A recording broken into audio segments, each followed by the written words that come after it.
guys, kung gusto na iyo guys, pang malakasan nga kuan, negosyo hit ballpen guys. Guys, ito na ang sinasabi ko sa iyo. 20 pieces for only 70 pesos guys. Tingnan nyo guys. May iba-iba tayong color. Actually, dalawang color lang to na kami nabili.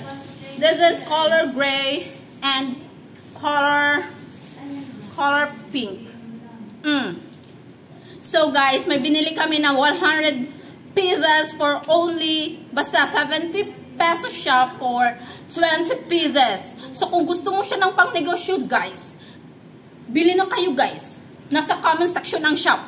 Huwag na kayong mag-alinlangan pa. Mag-start na kayo ng business kahit ano. Kahit nagkakagulo ang Philippines. Ha? Dahil magla-live. Ano bang hindi rin ako record? Guys, ipapakita ko sa iyo guys kung paano yung kung ano yung sulat niya. Naghapos. Kinapoy ako. Di ba? Sinasabi ko kay iyo? Di ba? Sinasabi ko sa iyo, kaya namin ang komenta ng pera! So, this is a sample. Wait, guys, ipapakita ko kayo. Hello. Hello! Tingnan nyo. Hindi siya na ano guys. Malinis siya, malinis. Wait, other one. Hello guys. Hello guys. Oh, tingnan nyo.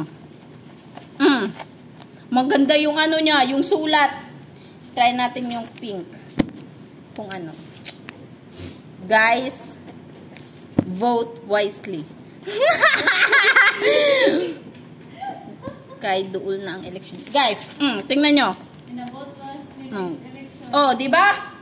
Maganda siya, guys. Kung baga yung puhunan nyo, nasa 3.5 lang. 3.5 pesos. Tapos pwede benta ng ano, 5 or 7. Depende sa inyo kung saan nyo, kung ilan yung gusto nyo. Basta yung puhunan nyo, nasa 3.5 lang. So, mayroon na kayong 20 pieces. So, guys, kung gusto nyo, just check out at buy it from the shop. Nasa comment section. Yun lang. Bye!